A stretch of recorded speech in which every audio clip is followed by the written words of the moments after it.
সিলেটের ভোলাগঞ্জে সাদা পাথর পর্যটন কেন্দ্রকে আগের অবস্থানে ফিরিয়ে আনার সিদ্ধান্ত বাস্তবায়নে চলছে লুট হওয়া পাথর উদ্ধারের অভিযান। রাত থেকেই আশেপাশের এলাকা থেকে উদ্ধার করা সাদা পাথর ফেরত নেওয়া হচ্ছে মূল স্থানে। পাশাপাশি সিলেট ভোলাগঞ্জ মহাসড়কে বসানো হয়েছে যৌথ বাহিনীর চেকপোস্ট। সেখানে মধ্যরাত থেকে শত শত ট্রাকে চালানো হচ্ছে তল্লাশি। এর আগে বুধবার সন্ধ্যায় সিলেট সার্কিট হাউসে জেলা ও বিভাগীয় প্রশাসনের সমন্বয় সভায় পাথর লুটপাট ঠেকানো এবং লুট হওয়া পাথর সাদা পাথরে পুনর্স্থাপন 5 দফা সিদ্ধান্ত নেওয়া হয়। সভার সিদ্ধান্ত অনুযায়ী এখন থেকে জাফলং ও সাদা পাথর এলাকায় 24 ঘন্টা পাহারা দেবে যৌথ বাহিনী। অবৈধ ক্রাশিং মেশিনে বিদ্যুৎ বিচ্ছিন্ন করা হবে। পাথর চুরিতে জড়িতদের দ্রুত চিহ্নিত করে আইনের আওতায় আনা হবে বলেও জানানো হয়।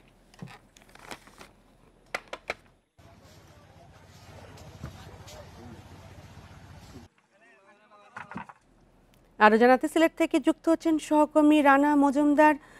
রানা, উদ্ধার অভিযান এখনো চলছে কিনা, রাত থেকে এখন পর্যন্ত কোনো পাথর উদ্ধার হয়েছে কিনা?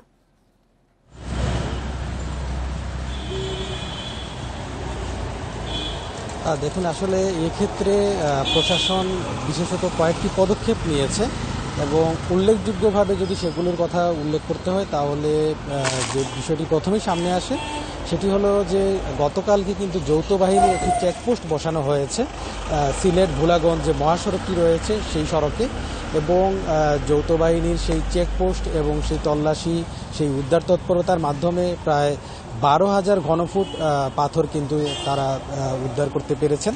পাশাপাশি সাদা পাথর সংলগ্ন যে এলাকাগুলো রয়েছে সেখান থেকেও বেশ কিছু সংখ্যক পাথর উদ্ধার করা হয়েছে এবং সেগুলো পরবর্তীতে কিন্তু সাদা পাথরের যে নদী রয়েছে কিংবা এর যে সংশ্লিষ্ট এলাকাগুলো রয়েছে সেগুলোতেও কিন্তু আসলে পুনঃস্থাপনের যে প্রক্রিয়াটি সেটিও কিন্তু শুরু হয়েছে।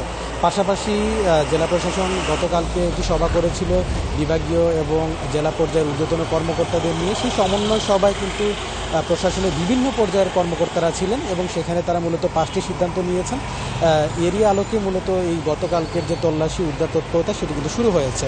পাশাপাশি সেখানে আরেকটি গুরুত্বপূর্ণ সিদ্ধান্ত নেওয়া হয়েছে, সেটি হলো যে যৌথ বাহিনী কিন্তু জাফলং এবং সাদা পাথর এই যে প্রতিবেশ সংকটাপন্ন দুটি এলাকা রয়েছে সেই এলাকাগুলোতে কিন্তু 24 ঘন্টা তারা তাদের নজরদারি অব্যাহত রাখবে, এটি একটি বিষয়। পাশাপাশি এই যে পাথর লুটের ঘটনায় যারা যারা মূলত জড়িত তাদেরকেও আইনের আওতায় নিয়ে আসার যে প্রক্রিয়াটি সেটিও কিন্তু শুরু হয়েছে এবং বিভিন্ন সূত্রে আমরা খবর পাচ্ছি যে এই যে পাথর লুটের ঘটনার সাথে যারা আসলে জড়িত ছিল তাদের কিন্তু 2-1জনকে ইতিমধ্যে গতকালকে রাতে গ্রেফতারও করা হয়েছে।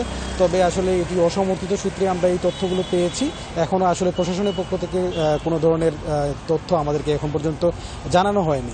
তবে এখন এই যে আসলে প্রশাসনের বিভিন্ন ধরনের উদ্যোগ সেটিতে আসলে মোটামুটি একটু স্বস্তি ফিরে এসেছে যারা নগরবাসী রয়েছেন কিংবা সেই এলাকাগুলোর মানুষজন রয়েছেন তাদের মধ্যে, কেননা তারা বলছেন যে আসলে দেরিতে হলেও প্রশাসনের এভাবে টনক নড়েছে এবং এর পরিপ্রেক্ষিতেই কিন্তু এই ধরনের পদক্ষেপগুলো চলমান রয়েছে। এবং আজকেও কিন্তু আসলে বিভিন্ন ধরনের অভিযান পরিচালিত হবে, বিশেষ করে ভোলাগঞ্জ সিলেট যে মহাসড়কটি রয়েছে সেখানে কিন্তু যে চেকপোস্ট রয়েছে সেটি কিন্তু আজকেও সেখানে তারা সেই উদ্ধার তৎপরতা কিংবা তল্লাশি চালাবেন এবং এখানে মূলত একজন নির্বাহী ম্যাজিস্ট্রেট রয়েছেন, সেনাবাহিনীর সদস্যরা রয়েছেন, পাশাপাশি পুলিশ প্রশাসন এবং বিভিন্ন প্রশাসনের ঊর্ধ্বতন কর্মকর্তারাও কিন্তু সেখানে তল্লাশি অভিযানে অংশ নিচ্ছেন। তারা কিন্তু শত শত ট্রাক আটকিয়ে মূলত তারা এই যে পাথরগুলো কোথা থেকে এসেছে সেগুলো আমদানিকৃত কিনা কিংবা লুটের পাথর কিনা সেগুলো তারা যাচাই বাছাই করার চেষ্টা করছেন। তো প্রশাসনের এই উদ্যোগটি দেরিতে হলেও আসলে অনেকটাই প্রশংসনীয় হচ্ছে, যদিও বলা হচ্ছে এটি আসলে একেবারেই অপ্রতুল শেষ সময়ে এসে। সিলেটের সাদা পাথর উদ্ধার অভিযান নিয়ে জানাচ্ছিলেন সহকর্মী রানা মজুমদার। সিলেটের ভোলাগঞ্জে পাথর লুটের ঘটনায় ফুঁসছে পরিবেশবিদরা। এর প্রতিবাদে সিলেটের পাশাপাশি মৌলভীবাজারেও মানববন্ধন সমাবেশ হয়েছে। স্থানীয় প্রশাসনের গাফিলতি তদন্তের দাবিও উঠছে। এদিকে বুধবার সাদা পাথর এলাকায় পরিদর্শনে গিয়ে দুদকের কর্মকর্তারা জানান এই ঘটনায় প্রশাসনের কেউ জড়িত কিনা তা নিয়ে খোঁজ শুরু হয়েছে। সিলেটের ভোলাগঞ্জে পর্যটন কেন্দ্র থেকে পাথর লুটের ঘটনায় প্রশাসনের ভূমিকা নিয়ে ব্যাপক সমালোচনা চলছে। এর মধ্যে বুধবার দুপুরে সাদা পাথর এলাকায় পরিদর্শনে যায় দুদকের 9 সদস্যের একটি দল। এই দলের নেতৃত্বে ছিলেন দুদকের সিলেট কার্যালয়ের উপপরিচালক রাফি নাজমুস সাদাত বলেন, নির্বিচারে পাথর লুট ঠেকাতে না পারার দায় স্থানীয় প্রশাসনের। পর্যটন কেন্দ্রের এত বড় ক্ষতিতে প্রশাসনের কেউ জড়িত কিনা তা খুঁজে দেখছে দুদক। এখান থেকে তুলে নিয়ে যাওয়া হয়েছে, আত্মসাৎ করা হয়েছে। এই প্রক্রিয়ার সঙ্গে যারা যুক্ত বিভিন্ন স্তরে যারা যুক্ত, আমরা তাদের সবাইকে ফাইন্ড আউট করার চেষ্টা করছি। এদিকে ভোলাগঞ্জে পরিবেশ ধ্বংসের প্রতিবাদে মানববন্ধন করেছে বাংলাদেশ পরিবেশ আন্দোলন। বুধবার বিকেলে সিলেটের কেন্দ্রীয় শহীদ মিনারের সামনে এই কর্মসূচি পালিত হয়। এ সময় প্রশাসনের গাফিলতি খতিয়ে দেখার দাবি জানান কর্মীরা। একই দিন সকালে মৌলভীবাজারে মানববন্ধন ও সমাবেশ করে বিজ্ঞান আন্দোলন মঞ্চ। অবশিষ্ট পাথর সংরক্ষণে কার্যকর পদক্ষেপ নেওয়ার দাবি জানান সংগঠনের নেতারা। তাপস সরকার, ইন্ডিপেন্ডেন্ট নিউজ। মব সন্ত্রাসকে একটি গোষ্ঠী ক্যান্সারে পরিণত করেছে বলে অভিযোগ করেছেন বিএনপির সিনিয়র যুগ্ম মহাসচিব রুহুল কবির রিজভী। আর স্থায়ী কমিটির সদস্য ডক্টর AZM জাহিদ বলেন, একটি পক্ষে নির্বাচন হতে না দেওয়ার হুমকিকে স্বৈরাচারের পদধ্বনি ও নির্বাচন বানচালের ষড়যন্ত্র হিসেবে দেখছে বিএনপি। বুধবার সকালে জিয়া উদ্যানে বিএনপির প্রতিষ্ঠাতা জিয়াউর রহমানের সমাধিতে শ্রদ্ধা নিবেদন করেন চিকিৎসকদের সংগঠন ডক্টরস অ্যাসোসিয়েশন অব বাংলাদেশ ড্যাবের নবনির্বাচিত কমিটির সদস্যরা। পুষ্পস্তবক অর্পণ শেষে সাংবাদিকদের সাথে কথা বলেন দলের স্থায়ী কমিটির সদস্য ডক্টর AZM জাহিদ। তিনি বলেন, একটি পক্ষের নির্বাচন হতে না দেওয়ার হুমকিকে আবারও স্বৈরাচারের উত্থান হিসেবে দেখছে বিএনপি। কেউ বলেন, হুমকি দেন যে আগামী দিনে নির্বাচন হতে দেবেন না। মনে হচ্ছে সেই স্বৈরাচারের যে আচরণ ছিল, স্বৈরাচারের যে কথা ছিল, সেই ধরনের কথার পদধ্বনি আমরা শুনতে পাই। এদিকে গুলশানে বিএনপির চেয়ারপারসনের কার্যালয়ে সংবাদ সম্মেলন করেন দলটির আরেক জ্যেষ্ঠ নেতা রুহুল কবির রিজভী। তার অভিযোগ, মব সন্ত্রাস এখন ক্যান্সারে পরিণত হয়েছে। অন্তর্বর্তী সরকারকে এর বিরুদ্ধে কঠোর ব্যবস্থা নেয়ার পরামর্শ দেন তিনি। আজকে সাধারণ মানুষের নিরাপত্তাটা কোথায়? এটা তো আজকে সবচেয়ে ভাবিয়ে তুলেছে। এই মব কালচার একটা ক্যান্সারিয়াস গ্রোথ, একটা বৃহত্তর ক্যান্সারের ঘা তৈরি করেছে আমাদের জনসমাজের মধ্যে। অন্তর্বর্তীকালীন সরকারের তাদেরকে তো এই প্রচেষ্টা নিতে হবে, দৃষ্টান্তমূলক শাস্তি দিতে হবে। কারো হাতে আইন তুলে নেওয়ার কোনো অধিকার নেই। এ সময় 15ই আগস্ট বেগম খালেদা জিয়ার জন্মবার্ষিকী উপলক্ষে কর্মসূচি ঘোষণা করে দলটি। তার রোগ মুক্তির কামনায় সারা দেশে দোয়ার আয়োজন করা হলেও থাকছে না কেক কাটার আয়োজন। জাহিদুল ইসলাম, ইন্ডিপেন্ডেন্ট নিউজ, ঢাকা। জনমত উপেক্ষা করলে ফের ১-১১ সৃষ্টি হতে পারে বলে সরকারকে সতর্ক করেছেন জামায়াত ইসলামী নায়েবে আমির সৈয়দ আব্দুল্লাহ তাহের। বলেন, দেশের অধিকাংশ মানুষ পিআর পদ্ধতিতে নির্বাচন চায়। এছাড়া আইনি ভিত্তি না থাকলে জুলাই সনদ বাস্তবায়ন সম্ভব নয় বলেও মন্তব্য করেন তিনি। জুলাই সনদের আইনি ভিত্তি দিয়ে নিরপেক্ষ নির্বাচনের দাবিতে জামায়াতে ইসলামীর এই সমাবেশ। বুধবার রাজধানীর বিজয়নগরে কর্মসূচিটির আয়োজন করে ঢাকা উত্তর ও দক্ষিণ জামায়াত। এ সময় দলের নেতারা দাবি করেন, সনদের আইনি ভিত্তি দিতে প্রয়োজনে গণভোটের আয়োজন করতে হবে। গণভোটের মাধ্যমে হলেও এই ঘোষণাপত্র এবং জুলাই সনদকে আইনি এবং সাংবিধানিক কাঠামোর আওতায় নিয়ে আসতে হবে। সমাবেশে প্রধান অতিথি ছিলেন নায়েবে আমির সৈয়দ আব্দুল্লাহ মোহাম্মদ তাহের। বলেন, জনগণের মত এড়িয়ে গেলে অনিশ্চয়তায় পড়বে দেশ। এছাড়া সনদের জন্য দলগুলোর ঐকমত্য যথেষ্ট নয় বলেও দাবি করেন তিনি। বলেন, আইনি ভিত্তি না থাকলে এই সনদের কোনো মূল্য থাকবে না। ৭১% লোক যদি পিআর চান, তাহলে আপনাদের বিরুদ্ধে করার কি অধিকার আছে? রাজনৈতিক দলগুলোর কাছে আবেদন জানাবো, আসুন আমরা ইন্টার পার্টি ডায়ালগ করি, আমরা ইন্টার পার্টি রাউন্ড টেবল করি। দেশকে অনিশ্চয়তার দিকে নিয়ে যাবেন না, জনগণের বিপরীতে দাঁড়াবেন না, আর একটি 111 ক্ষেত্র তৈরি করবেন না। সুষ্ঠু নির্বাচন করতে উপযুক্ত পরিবেশ তৈরির দাবিও তোলেন আব্দুল্লাহ তাহের। Rifat Alam, Independent News, Dhaka. গণমাধ্যম নিয়ে জাতীয় নাগরিক পার্টির যুব সংগঠন জাতীয় যুব শক্তির অভিযোগকে অনাকাঙ্ক্ষিত উল্লেখ করে তা প্রত্যাখ্যান করেছে সম্পাদক পরিষদ। বুধবার এক বিবৃতিতে নিজেদের অবস্থান স্পষ্ট করে সংগঠনটি। গণমাধ্যমের বিরুদ্ধে ঢালা অভিযোগ তোলা হয়েছে বলেও জানায় সংগঠনটি। গণমাধ্যমের প্রতি বিরূপ মন্তব্যে তীব্র প্রতিবাদ জানিয়েছে সম্পাদক পরিষদ। বলেছে, গত বছরের ছাত্র জনতার গণঅভ্যুত্থানে অধিকাংশ গণমাধ্যম অত্যন্ত গুরুত্বপূর্ণ ভূমিকা পালন করেছে। অন্তর্বর্তী সরকারের আমলেও বেশিরভাগ গণমাধ্যম গণঅভ্যুত্থানের আকাঙ্ক্ষা সমুন্নত রাখছে। ঢালা মন্তব্য না করে সবাইকে দায়িত্বশীল বক্তব্য দেওয়ার আহ্বান জানিয়েছে সম্পাদক পরিষদ।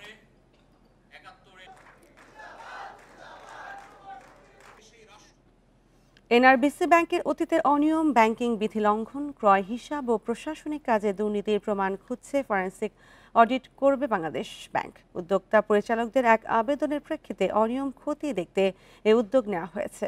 অডিটের মূল্যায়নের ভিত্তিতে অভিযোগ প্রমাণ হলে ব্যবস্থা নেওয়া হবে বলে জানিয়েছে কেন্দ্রীয় ব্যাংক। এনআরবিসি ব্যাংকের আমানতকারীদের স্বার্থবিরোধী কাজ, অর্থ পাচার, নিয়ম বহির্ভূত ঋণ বিতরণ, নিয়োগে অনিয়ম, ক্রয় নীতিমালা লঙ্ঘন সহ নানা অপরাধে জড়িয়ে যায় ব্যাংকের সাবেক চেয়ারম্যান এস.এম. পারভেজ তমাল, সাবেক নির্বাহী কমিটির চেয়ারম্যান আদনান ইমাম সহ বোর্ডের অনেক সদস্য। আমানতকারীদের স্বার্থ রক্ষায় গত 12 মার্চ আলী হোসেন প্রধানিয়াকে চেয়ারম্যান করে পুনর্গঠন করা হয় নতুন বোর্ড। তবে আগের বোর্ডের অনিয়মের সাথে জড়িতদের দৃশ্যমান শাস্তি ও কোনো উদ্যোগ না নেয়ায় নতুন বোর্ডের কাছে উদ্বেগ জানিয়ে চিঠি দিয়েছে উদ্যোক্তা পরিচালকরা। এই জন্য চেয়ারম্যান এবং কেন্দ্রীয় ব্যাংকের কাছে ফরেনসিক অডিটের দাবি করেন তারা। ফরেনসিক অডিট বাংলাদেশ ব্যাংক এই মুহূর্তে প্রায় 15-20টার মতো নতুন করে ব্যাংক একিউআর মানে অ্যাসেট কোয়ালিটি রিভিউ করবে। তার মধ্যে এনআরবিসি থাকতে পারে। ম্যানেজমেন্ট যে স্বাভাবিকভাবে ব্যাংকটা পরিচালনা করতে পারেনি সেটা ওভারসি করার দায়িত্ব ছিল পর্ষদের। পর্ষদ সে কাজ দায়িত্ব পালনে ব্যর্থ হয়েছে। উদ্যোক্তা পরিচালকদের দাবির প্রেক্ষিতে অনিয়ম খতিয়ে দেখতে এনআরবিসি ব্যাংকও নিজস্ব ফরেনসিক অডিট শুরু করেছে। যদিও কাজ শেষ না হওয়ায় এ বিষয়ে মন্তব্য করতে রাজি হয়নি ব্যাংক কর্তৃপক্ষ। তবে কেন্দ্রীয় ব্যাংক জানায়, এনআরবিসি ও বাংলাদেশ ব্যাংকের 2 রিপোর্টের মূল্যায়ন করা হবে। প্রতিটা অনিয়মের জন্য তো শাস্তিমূলক ব্যবস্থার কথা বলা হয়েছে। যেই আইন ভঙ্গ, সেই আইন ভঙ্গের করার জন্য সেই আইন অনুযায়ী তার শাস্তিমূলক ব্যবস্থা গ্রহণ করা। ব্যাংক কোম্পানি আইন অনুযায়ী ব্যাংক পরিচালনা ও আমানতকারীদের স্বার্থ সংরক্ষণে অগ্রাধিকার দেওয়ার দাবি বিশ্লেষকদের।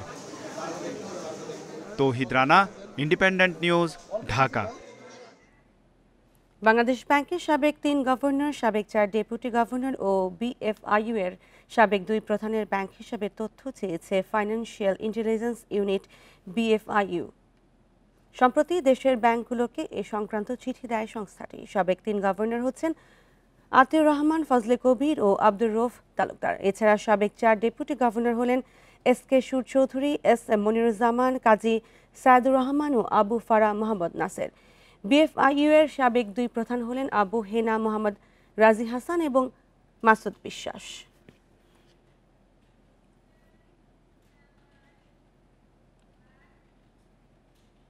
ভারী বর্ষণ ও উজান থেকে নেমে আসা ঢলে তলিয়ে গেছে লালমনিরহাট, রাজশাহী ও চাঁপাইনবাবগঞ্জের নিম্নাঞ্চল।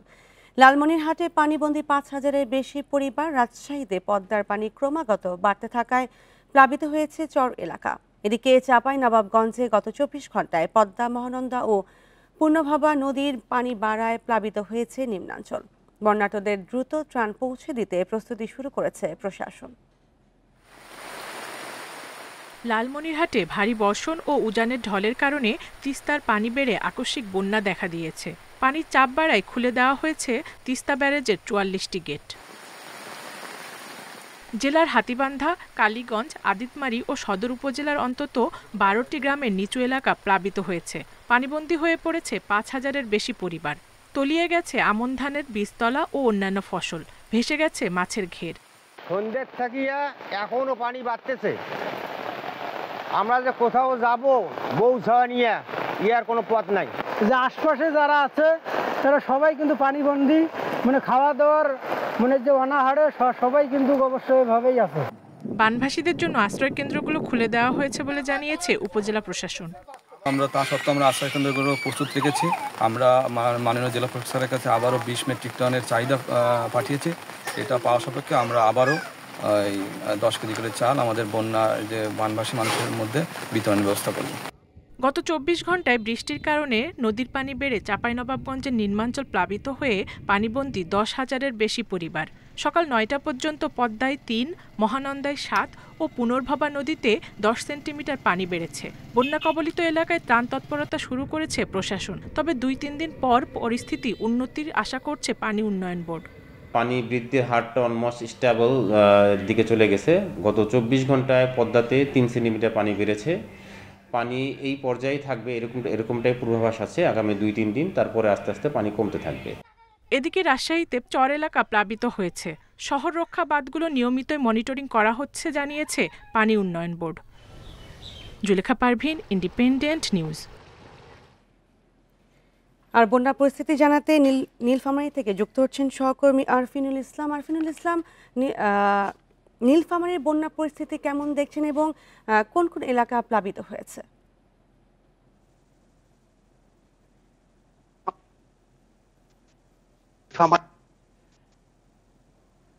রয়েছি ডিমলা উপজেলার খালিশা জাপানি ইউনিয়নের 22 পুকুর নামে একটি গ্রামে। এটি তিস্তা তীরবর্তী একটি চর অঞ্চল। তো এই অঞ্চলটিতে এসে আমি স্থানীয়দের সাথে কথা বলে যে জানতে পেরেছি, এই এলাকার প্রায় 5,000-এর মতো মানুষ পানিবন্দী রয়েছে গত 2 দিন ধরে। আর এই ডিমলা উপজেলার 10টি ইউনিয়নের মধ্যে 6টি ইউনিয়ন হচ্ছে এই তিস্তা বেষ্টিত। পাশাপাশি জলঢাকা উপজেলার 4টি ইউনিয়নও এই পানিবন্দির শিকার হয়েছে। আমরা যখন এই বিষয়টা নিয়ে পানি উন্নয়ন বোর্ডের সাথে কথা বলেছি, তারা আমাদেরকে জানিয়েছে যে গত 2 দিন ধরে টানা বৃষ্টি এবং উজান থেকে নেমে আসা ঢলের কারণে পানি অব্যাহতভাবে বৃদ্ধি পাচ্ছে। আজ সকাল 6টায় তিস্তার ডালিয়া পয়েন্টে পানি রেকর্ড করা হয়েছিল 11 সেন্টিমিটার। সকাল 9টায় এই পরিমাণটা দাঁড়িয়েছে 15 সেন্টিমিটার। তার মানে গত 24 ঘন্টায় পানি অব্যাহতভাবে বৃদ্ধি পাচ্ছে। পাউগো আমাদেরকে এটাও জানিয়েছে যে আজকে সারা দিনের মধ্যে এই ধারাটা স্বাভাবিক থাকবে, কিন্তু আগামীকাল থেকে পানি কমার সম্ভাবনা রয়েছে। আর আপনি যেমনটা জানতে চেয়েছিলেন পানিবন্দী মানুষের দুর্ভোগের কথা, এই এলাকার 10,000-এর মতো মানুষ 2 দিন ধরে পানিবন্দী রয়েছে।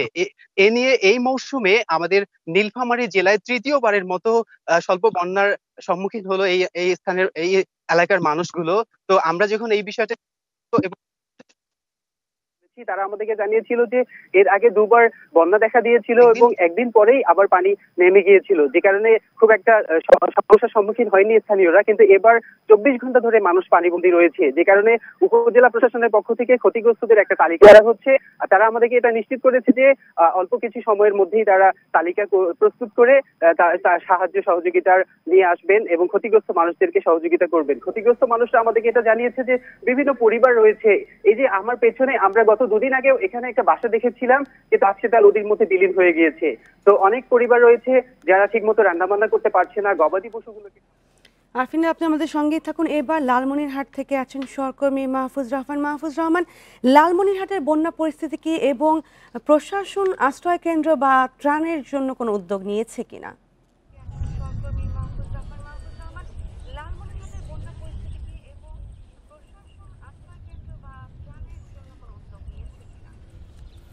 দেখুন, লালমনিরহাটে গত পরশু থেকে কিন্তু ভারতের উজান থেকে প্রচুর পরিমাণে ঢল আসতে শুরু করে, যার কারণে লালমনিরহাটের অভ্যন্তরে কিন্তু বন্যার সৃষ্টি হয়েছে। আমরা গতকাল সারাদিন ছিলাম বানভাসী মানুষের সাথে কথা বলেছি। সেখানে আমরা দেখেছি যে তাদের কিন্তু দুর্ভোগ চরমে রয়েছে। আমি যদি একটু পরিসংখ্যান আপনাকে জানাই যে গতকাল কিন্তু বিপদসীমার 7 সেন্টিমিটার দিয়ে পানি প্রবাহিত হলেও আজ সকাল থেকে কিন্তু লালমনিরহাটের তিস্তা ব্যারেজ পয়েন্টে 15 সেন্টিমিটার পানি কিন্তু প্রবাহিত হচ্ছে। সকাল 6টায় ছিল 11 সেন্টিমিটার, সেটি কিন্তু কিছুক্ষণ আগের যে প্রাপ্ত খবর তাতে কিন্তু 15 সেন্টিমিটার উপর দিয়ে প্রবাহিত হচ্ছে। আপনি দেখছেন যে এখানকার যে লোকালয় আছে, এখানকার তিস্তা তীরবর্তী নিম্নাঞ্চল কিন্তু জলমগ্ন হয়ে গেছে। সেই সাধারণ মানুষ কিন্তু জলের মধ্যে আছে এবং তাদের পুকুর ঘের, তাদের চলাচলের রাস্তাঘাট কিন্তু এবং পানির নিচে রয়েছে। আপনি দেখছেন যে শুধু পানি আর পানি, যেদিকেই তাকানো যাচ্ছে সেদিকেই পানি। তার মানে হচ্ছে যে ভারতের গজলডোবা থেকে পানি, পাশাপাশি ভারী বর্ষণ সব মিলে কিন্তু লালমনিরহাটের অভ্যন্তরে বন্যা পরিস্থিতি চরমে রয়েছে এবং সেখানে কিন্তু প্রচুর পরিমাণ পানি জমে আছে। তো আমরা কালকে কথা বলেছিলাম লালমনিরহাট জেলা প্রশাসক HM রকিব হায়দারের সাথে। তিনি বলছেন যে বানভাসী মানুষের তালিকা প্রস্তুত করা হয়েছে এবং এখন পর্যন্ত 220 মেট্রিক টন জিআর চাল কিন্তু বরাদ্দ দেওয়া হয়েছে, যার ফলে সেগুলো কিন্তু ধারাবাহিকভাবে বানভাসী মানুষ যারা আছেন তাদের কাছে কিন্তু প্রেরণ করা হচ্ছে এবং দেওয়া হচ্ছে। এবং আমরা পানি উন্নয়ন বোর্ড সূত্রে যেমনটি জেনেছি, বন্যা পরিস্থিতি কিন্তু ক্রমেই অবনতি হচ্ছে, অর্থাৎ আপনার কিছুক্ষণ পরপর পানির পরিমাপ কিন্তু প্রবাহ কিন্তু বেড়ে চলছে এবং সেই পানিগুলো কিন্তু লোকালয়ে ঢুকছে। আমি এখন দেখেছি যে কিছু কিছু মানুষ কিন্তু চরম দুর্ভোগে রয়েছে। তারা সকাল থেকে রান্না করতে পারেনি, তারা কিন্তু রান্না না করার কারণে কিন্তু তারা দুর্ভোগের মধ্যে রয়েছে। তো সব মিলে লালমনিরহাটে বন্যা পরিস্থিতি অবনতির দিকে রয়েছে। তো এ ছিল আমার কাছে সর্বশেষ। বন্যা পরিস্থিতি নিয়ে লালমনিরহাট ও নীলফামারী থেকে জানাচ্ছিলেন সহকর্মীরা। শরীয়তপুরের জাজিরায় পদ্মার ডানটির রক্ষাবাদ এলাকায় ভাঙন থামছেই না। প্রবল স্রোতে কয়েকদিন ধরে দফায় দফায় ভাঙনের প্রায় 200 মিটার অংশ ধসে গেছে। ফলে ঝুঁকিতে কয়েকশো ঘরবাড়ি, বিভিন্ন স্থাপনা ও আবাদি জমি।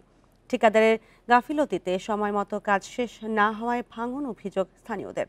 দ্রুত কাজ শেষ না হলে পুরো বাঁধই হুমকিতে পড়ার শঙ্কায় পাবো। ভাঙন ঠেকাতে 2023 সালের মে মাসে জাজিরায় পদ্মা নদীর ডানতির রক্ষা বাঁধ নির্মাণ শুরু করে পানি উন্নয়ন বোর্ড। 8.67 কিলোমিটার দীর্ঘ বাঁধের 31টি অংশের মধ্যে 2টি কাজ শেষ, চলছে বাকি 29টি অংশের কাজ। এবারের বর্ষায় জাজিরার উকিল উদ্দিন মুন্সিকান্দি ও পৈলান মোল্লাকান্দি এলাকায় ব্যাপক ভাঙন দেখা দিয়েছে। কয়েকদিনই ধসে গেছে বাঁধের 200 মিটার অংশ। ঝুঁকিতে কয়েকশো ঘরবাড়ি, স্থাপনা ও আবাদি জমি ও নদীতে এই বছর ভাঙা চলে গেছে। আমাদের একটা বাড়ি এখানে পাশে আছে এখন। এই বাড়িটা হচ্ছে নদীর হুমকিতে। বাপদাদার সম্পদ ছিল, তা নদীতে ভেঙে নিয়ে যাচ্ছে। আমাদের এখানে কোথাও যাওয়ার মতো জায়গা নাই। ভুক্তভোগীদের দাবি, ঠিকাদার প্রতিষ্ঠান খুলনা শিপইয়ার্ড লিমিটেড বাঁধের 3 নম্বর অংশের 225 মিটার জায়গায় সঠিক সময়ে কাজ শুরু করেনি, সেজন্যই দেখা দিয়েছে ভাঙন। এখান থেকে কয়েকটা প্যাকেজই করা হয়েছে, কিন্তু 3 নম্বর যে প্যাকেজটা এটা খুব বিলম্ব করে ফেলছে, যার কারণে আমাদের এই যে বাড়িঘর যা আছে এগুলো একটু ভাঙন কবলিতে পড়ে গেছেন। যারে দায়িত্ব দেওয়া হয়েছিল তাদের গাফিলতির কারণে ওখানে কোনো ড্রাম্পিং বা জিও ব্যাগ কিছুই ফেলানো হয়নি, এ কারণে তীব্র ভাঙন দেখা দিচ্ছে। ভাঙন রোধে জিও ব্যাগ ও জিও টিউব ফেলছে পানি উন্নয়ন বোর্ড। দ্রুত কাজ শেষ করার জন্য এরই মধ্যে ঠিকাদারকে একাধিক চিঠি দেওয়ার কথা জানান পাওবো কর্মকর্তারা। এখন যদি আমি কন্ট্রাক্ট বাতিল বা অন্য কিছুর মধ্যে যাই, নতুন ঠিকাদার আমাকে নিয়োগ দিতে হচ্ছে এই বর্ষার আগে, আর আমি পারবো না। যার জন্য আমাদের সর্বোচ্চ চেষ্টা থাকবে তাদেরকে সাথে নিয়েই, তাদেরকে যেভাবে হোক বলেই আমার হচ্ছে এই জিও ব্যাগের ডাম্পিংটা কন্টিনিউ রাখার। 859 কোটি টাকা ব্যয়ে পদ্মা নদী ডানতির রক্ষা বাঁধ প্রকল্পের মেয়াদ শেষ হবে 2026 সালের জুনে। Independent news. চট্টগ্রামে জুলাইয়ের তুলনায় আগস্টে ডেঙ্গু রোগী বেড়েছে 53 ভাগ। এর সাথে উদ্বেগ বাড়িয়েছে চিকুনগুনিয়া। চিকিৎসকরা বলছেন, জ্বর হলে অবহেলা নয়, সবাইকে সতর্ক থাকতে হবে। আক্রান্তদের দেশি ফল ও পুষ্টিকর খাবার খাওয়ার পরামর্শ দিয়েছেন। এবছর চট্টগ্রামে ডেঙ্গু আক্রান্ত হয়েছে 1109 জন। এর মধ্যে আগস্টেই 234 জন, জুলাইতে দিনে গড়ে 13 জন আর আগস্টে 20 জন আক্রান্ত হয়েছে। জানুয়ারি থেকে জুলাই পর্যন্ত চিকুনগুনিয়ায় আক্রান্ত হয়েছে 1044 জন, এ মাসেই 778 জন। তবে পরিস্থিতি এখনো নিয়ন্ত্রণে রয়েছে বলে দাবি স্বাস্থ্য বিভাগের। তবে জ্বরের ধরন ও উপসর্গ পরিবর্তন নিয়ে চিন্তা রয়েছে বলে জানান চিকিৎসকরা। জ্বর হলে অবহেলা না করার পরামর্শ দেয়া হয়েছে। পেশেন্টের লাইফ থ্রেটেনিং কোনো সিনারিও আছে কিনা এটা যদি বুঝতে পারি, অন্ততপক্ষে অ্যাকিউট 5 দিনের জ্বরে, তাহলে আমার রোগীর অতিরিক্ত যে খরচের যে বারটা 4000 টাকার উপরে যে খরচটা ব্যাপারটা, সেদিক থেকে নজর না দিয়ে আমার মনে হয় রোগীর কন্ডিশনের উপর নজর দেওয়াটাই আমার মনে হয় এটা অনেক যুক্তিসঙ্গত হবে। সিরিয়াস একটা ডেঙ্গুর প্রকার, এই জন্য ওই রোগীগুলো দ্রুত খারাপ হয়ে যায় এবং আইসিইউর প্রয়োজন হয়। কিন্তু আমরা গবেষণা কার্যক্রম চালিয়ে নেওয়ার জন্য আমরা যথাযথ কর্তৃপক্ষকে অনুরোধ করেছি। এবছর চট্টগ্রাম নগরীতে ডেঙ্গুতে মারা গেছেন 14 জন। Independent News. আর এই নিয়ে আরও জানাতে চট্টগ্রাম থেকে যুক্ত হচ্ছেন সহকর্মী আহসান রিটন। চট্টগ্রামে এ মাসে ডেঙ্গুর প্রকোপ এত বাড়লো কেন এবং পরিস্থিতি নিয়ন্ত্রণে কি উদ্যোগ নেওয়া হয়েছে। দেখুন, আমরা শুরু থেকে বলে আসছি এই সময় আসলে ডেঙ্গু এবং চিকুনগুনিয়া দুটির প্রভাবই আসলে বাড়তি। আপনি যদি খেয়াল করেন যে আসলে দেখবেন যে গত মাসে চট্টগ্রামে ডেঙ্গু আক্রান্তের প্রতিদিন গড়ে আক্রান্তের হার ছিল 13 জন। আমরা সেটি দেখছি এই মাসে এসে 20 জনে এসে দাঁড়িয়েছে এবং প্রতিনিয়ত সংখ্যাটি বাড়ছে। এর পিছনে যে কারণ সেটি হচ্ছে যারা ডাক্তাররা রয়েছেন তারা বলছে আসলে মানুষ তাদের অসচেতনতার জন্য প্রতিনিয়ত আসলে তারা আক্রান্ত হচ্ছেন এবং এই ক্ষেত্রেও আসলে তার ব্যত্যয় ঘটেন। আপনি জানেন যে আসলে ডেঙ্গু আক্রান্ত হলে কিংবা চিকুনগুনিয়া আক্রান্ত হলে কিছু বিশেষ সাবধানতা অবলম্বন করতে হয়, সেখান থেকে আসলে মানুষ দূরে রয়েছে এবং সেই কারণে আসলে আক্রান্তের হারটি বাড়ছে। পাশাপাশি আমরা একটু বলি যে চট্টগ্রাম সিটি কর্পোরেশন এবং অন্যান্য প্রতিষ্ঠান থেকে মশা থেকে আসলে ডেঙ্গু এবং চিকুনগুনিয়ার যে মশার উৎপন্ন হচ্ছে, সেইখানে যে পরিমাণ ওষুধ ছেটানোর কথা সেটি থেকে আসলে সেই পরিমাণ ওষুধ ছেটানো হচ্ছে না নানা কারণ, এবং সেই কারণেই আক্রান্তের হার প্রতিনিয়ত বাড়ছে। আপনি জানেন যে আসলে চলতি মৌসুম অর্থাৎ জানুয়ারি থেকে এই পর্যন্ত চট্টগ্রামে ডেঙ্গু আক্রান্ত হয়েছে 1109 জন। এর মধ্যে শুধুমাত্র এই আগস্টের আজকে 14 দিন পর্যন্ত এর মধ্যে আসলে 234 জন আক্রান্ত হয়েছে এবং মারা গেছে পর্যন্ত 14 জন। আপনি জানেন যে আসলে চট্টগ্রামে এখনো পর্যন্ত চিকুনগুনিয়ায় কেউ মারা যায়নি, কিন্তু এ পর্যন্ত এখানে 1044 জন আক্রান্ত হয়েছেন এবং তার মধ্যে আগস্ট মাসে শুধুমাত্র 778 জন চিকুনগুনিয়া আক্রান্ত হয়ে ভর্তি হয়েছেন। আমরা দেখছি আসলে চিকিৎসকরা যেটি বলছেন যে যদি কেউ জ্বর আক্রান্ত হয় এবং চিকুনগুনিয়া এবং ডেঙ্গু যদি শনাক্ত হয় সেক্ষেত্রে চিকিৎসকের পরামর্শ নেওয়ার পাশাপাশি তাদেরকে মাল্টা, কমলা জাতীয় খাবার খাওয়ার একটি পরামর্শ দিচ্ছেন। কিন্তু আমরা দেখছি যে মানুষকে যখন এই পরামর্শটি চিকিৎসকরা দিচ্ছেন তখন অসাধু ব্যবসায়ীরা এই সমস্ত খাবারের দামও বাড়িয়ে দিয়েছে। ফলে মানুষের ইচ্ছে থাকলেও কিংবা চিকিৎসকের যে পরামর্শ সেটি শোনার ইচ্ছা থাকলেও তারা আসলে দামের কারণে সেটিও কিনতে পারছেন না, ফলে অনেকেই অকালে আসলে মারা যাচ্ছেন। আমরা শুরুর দিকে চট্টগ্রামে দেখেছিলাম যে হাতে গোনা 1-2 জন করে ডেঙ্গু আক্রান্ত হয়ে মারা গিয়েছিলেন। তারা বয়স্ক ছিলেন এবং তাদের অন্যান্য শারীরিক উপসর্গ ছিল, অর্থাৎ কারো কিডনি নষ্ট ছিল কিংবা কারো হার্টের সমস্যা ছিল। কিন্তু আমরা দেখছি এখন যারা মারা যাচ্ছেন তাই সেখানে আর জওয়ান কিংবা বুড়ো সেরকম কোনো বাছবিচার নেই, সবাই মারা যাচ্ছেন। এবং এক্ষেত্রে এই মৃত্যুর হারকে যদি কমাতে হয় এবং আক্রান্তের হারকে যদি কমাতে হয় তাহলে চিকিৎসকরা বলছেন যে জ্বর আক্রান্ত হলে তারা যাতে দ্রুত চিকিৎসকের পরামর্শ নেন এবং সাধ্যমতো তারা যাতে মশারির বিরোধ থেকে তাদের দৈনন্দিন সময়টি তারা কাটাতে পারেন, অর্থাৎ একেবারে নিরুপায় না হলে তারা যাতে বাইরে না যান এবং আশপাশে যে সমস্ত ডাবের খোসা থেকে শুরু করে যে সমস্ত টবের মধ্যে পানি আছে সেগুলো ফেলে দেওয়ার পরামর্শ তারা দিয়েছেন। যদি সেটি করা যায় তাহলে হয়তো আক্রান্তের এবং মৃত্যুর সংখ্যা অনেকটা কমিয়ে আনা যাবে। ডেঙ্গু পরিস্থিতি নিয়ে চট্টগ্রাম থেকে জানাচ্ছিলেন সহকর্মী হাসান রিটন।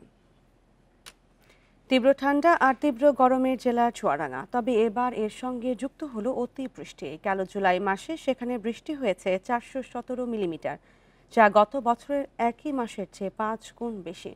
আবহাওয়াবিদরা মনে করেন জলবায়ু বদলের কারণেই এমন ঘটছে। এতে ফসলের ক্ষতি যেমন বাড়ছে তেমনি নিম্ন আয়ের মানুষের জীবনেও পড়ছে প্রভাব।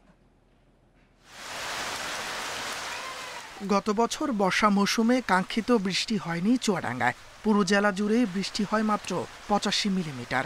উল্টো চিত্র এই বছরে এক মাসে বর্ষণ হয়েছে 417 মিলিমিটার। এর মধ্যে 24 থেকে 31 জুলাই পর্যন্ত 8 দিনে বৃষ্টি হয় 121 মিলিমিটার। অতিবৃষ্টিতে ফলের বাগান সহ বিভিন্ন ফসলের ক্ষতি হয়। দুর্ভোগের পাশাপাশি শ্রমজীবী মানুষের রোজগারেও ভাটা পড়ে। আর্থিক ক্ষতিগ্রস্ত হচ্ছে দিন আনা দিন মজুরদের জন্য। ভুট্টার পক্ষে ক্ষতি, পাটের পক্ষে ক্ষতি, পাট সব কাটেই গিয়েছে। জেলা কৃষি বিভাগ বলছে অতিবৃষ্টিতে 872 হেক্টর জমিতে ফসলের ক্ষতি হয় এবার। এর মধ্যে 312 হেক্টরের সবজি নষ্ট হয় পুরোপুরি। টাকার অঙ্কে যে ক্ষতিটা দাঁড়িয়েছে সেটি হচ্ছে 54 লাখ টাকা। এখন পর্যন্ত যে জমিগুলোতে পানি জমাটবদ্ধ হয়ে আছে সেই পানিটা সরে গেলে সেখানে যেন আমনের তারা চারা রোপণ করেন। জলবায়ু পরিবর্তনের কারণেই আবহাওয়ার এমন আচরণ বলছেন আবহাওয়াবিদরা। আবহাওয়ার দুইটা সিস্টেম কাজ করে, এলনিনো এবং লা নিনা। এবার এলনিনোর প্রভাব বেশি, এই জন্য আপনার এই বৃষ্টিপাতটা বেশি হচ্ছে। গত বছর জুলাই মাসের থেকে এই বছরের জুলাই মাসে অনেক বেশি বৃষ্টি হয়েছে। হিসাব নিকাশ করে দেখা গেছে যে প্রায় গত বছরের চেয়ে প্রায় 5 গুণ বেশি বৃষ্টি হয়েছে। অতিরিক্ত বৃষ্টির নেতিবাচক প্রভাব ঠেকাতে জমিতে উন্নত নিষ্কাশন, কৃষি প্রযুক্তি ও নদীর নাব্যতা রক্ষার তাগিদ বিশেষজ্ঞদের। Independent news. মা ও শিশু সহায়তা কর্মসূচির আওতায় পঞ্চগড়ে দরিদ্র মায়েদের নামে দেয়া মাতৃকালীন ভাতা তুলে নিয়েছে একটি প্রতারক চক্র। সুবিধা বঞ্চিত এমন 600 মায়ের তালিকা মিলেছে যারা গত 1.5 বছর ধরে কোনো ভাতা পাচ্ছেন না। কিন্তু এখনো ধরাছোঁয়ার বাইরে ওই প্রতারক চক্র। দোষীদের বিচার সহ ভাতার টাকা ফেরতের দাবি করেছেন সুবিধাভোগী পরিবারের সদস্যরা।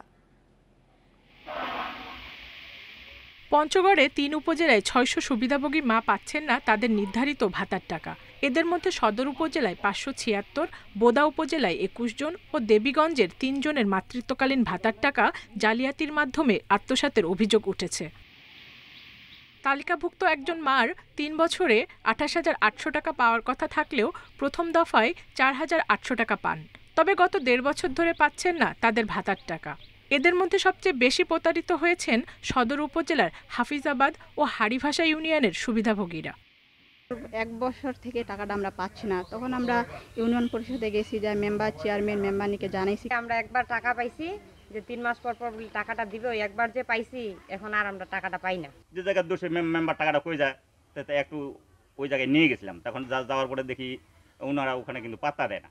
শুধু মাতৃত্বকালীন ভাতা নয়, শিশুদের উপবৃত্তি, বয়স্ক ভাতা সহ মোবাইল ব্যাংকিংয়ে সরকারি যে কোনো ভাতার টাকা প্রদানে এমন প্রতারণা প্রায় ঘটছে বলে জানিয়েছেন জনপ্রতিনিধিরা। চক্র বা হ্যাকিং যারা রয়েছে তারা কিন্তু এই টাকাটি বারবার হাতিয়ে নিচ্ছে। তো এটি মারাত্মক একটা সমস্যার সৃষ্টি হয়েছে।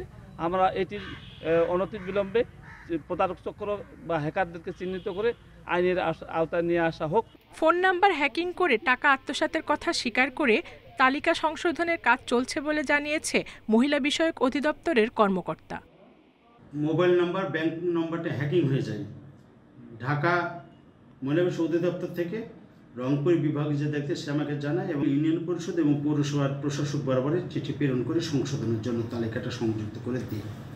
জড়িত প্রতারক চক্রকে আইনের আওতায় আনা সহ আত্মসাৎকৃত টাকা পুনরায় প্রদানের দাবি ভুক্তভোগী পরিবারের।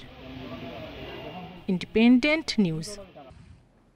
দাঁড়িয়ে ছিল এখনকার সংবাদে। ইন্ডিপেন্ডেন্ট টেলিভিশনের সব খবর বিস্তারিত জানতে চোখ রাখুন ফেসবুক, ইউটিউব ও এক্সে। ধন্যবাদ সবাইকে।